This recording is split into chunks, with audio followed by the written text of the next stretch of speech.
तो देखिए आज का हमारा टॉपिक है एक पैराग्राफ लिखेंगे हम किस पे, टू मेक क्लीन इंडिया। यानी कि हमारे भारत देश को स्वच्छ बनाने के लिए एक पैराग्राफ लिखेंगे उस पे एक। तो ये भी आ सकता है एग्जाम पॉइंट ऑफ व्यू से, ये इम्पॉर्टेंट टॉपिक है। तो देखिए आज हम इसे कवर करेंगे। सारे जो बोर्ड स्टूडेंट्स हैं या जो बोर्ड स्टूडेंट्स नहीं है, जो 8th से लेकर 12th के बच्चे हैं, उनसे पहले भी इनको भी ये टॉपिक मिलता है। ये बहुत ही ईजी है पैराग्राफ और आप इसे ईजिली याद कर सकते हैं। तो देखिए स्टार्ट करते हैं। सबसे पहले आप जो भी आप एग्ज़ाम देते हो उसमें आप एग्ज़ाम में बहुत क्वेश्चन तो लिखते नहीं, क्योंकि हमारे पास इतना टाइम नहीं होता है कि हम क्वेश्चन भी लिखें और आंसर भी। तो हम डायरेक्ट क्वेश्चन नंबर डाल के उसका आंसर लिखते हैं।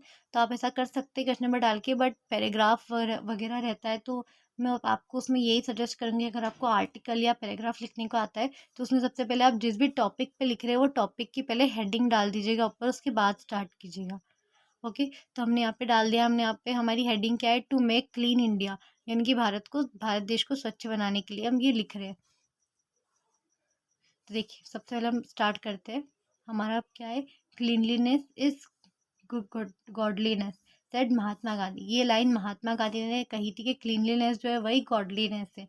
It is true that we can not maintain our health if we do not give attention to cleanliness. ये बात सच है कि हम अपनी हेल्थ को मेंटेन नहीं कर सकते हैं तब तक कि हम क्लीनलीनेस यानी कि साफ़ सफाई पे ध्यान ना दें। Dirtiness is the cause of all disease, यानी कि जो गंदगी होती है वही एक कारण होता है सभी बीमारियों का। We throw disposals here and there as well as other waste material. हम सारा कचरा जो है वो इधर उधर फेंकते रहते हैं, जिस वो हमें नहीं करना चाहिए।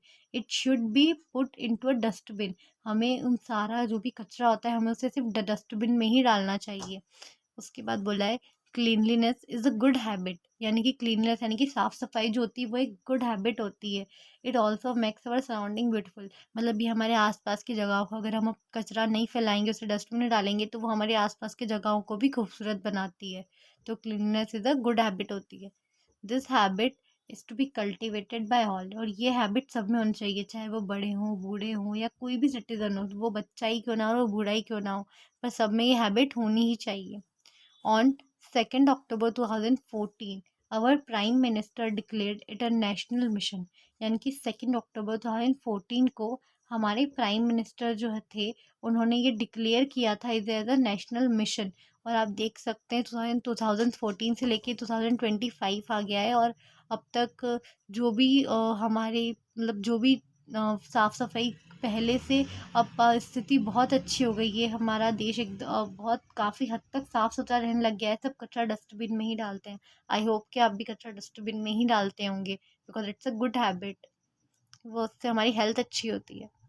उसके बाद देखिए उसके बाद लिखा हुआ है, every citizen should give 2 hours in a week to this mission. उन्होंने ये भी बोला था कि हर एक सिटीज़न को अपने हर एक हफ्ते में से कोई भी 2 घंटे हमें इस मिशन को देने होंगे। उसके बाद बोला है, polythene bags cause harm to environment, यानी कि पॉलीथीन के जो बैग्स रहते हैं वो हमारे एनवायरनमेंट को हार्म करते हैं, हमें वो यूज़ नहीं करने चाहिए। We should use paper bags only, यानी कि हमें सिर्फ पेपर के जो बैग्स आते हैं हमें सिर्फ वही यूज़ करने चाहिए, क्योंकि वो एनवायरनमेंट के लिए सेफ होते हैं। उसके बाद बोला है, all people in the society should be aware of this problem. जितने भी पीपल होते हैं हमारी सोसाइटी में वो सब इस प्रॉब्लम के बारे में अवेयर होने चाहिए। There should be separable toilets for girls in schools, यानी कि हाँ हर एक स्कूल में गर्ल्स के लिए सेपरेट टॉयलेट्स होने चाहिए। We should make water available in great quantity for cleanliness. हमें जो है वाटर को अवेलेबल बनाना चाहिए ग्रेट क्वांटिटी में क्लीनलीनेस के लिए, यानी कि साफ़ सफाई के लिए। तो देखिए यही था हमारा पैराग्राफ यहाँ पे ख़त्म हो रहा है। आई होप कि आपको अच्छे से समझ में आया कि बहुत ही इजी पैराग्राफ है, कोई भी बच्चा इसे इजीली याद कर सकता है। पॉइंट टू पॉइंट इसे याद कीजिए तो आपको बहुत इजीली ये याद भी हो जाएगा। सो आप चाहें तो वीडियो को पॉज करके आप इसे लिख सकते हैं अपनी कॉपीज़ में, या फिर आप चाहें तो इसका स्क्रीनशॉट भी ले सकते हैं वीडियो पॉज करके। सो अगर आपके लिए वीडियो इन्फॉर्मेटिव रही हो तो प्लीज़ वीडियो को लाइक कर दीजिएगा, और ऐसे ही के लिए चैनल को सब्सक्राइब भी कर दीजिएगा। Thank you so much.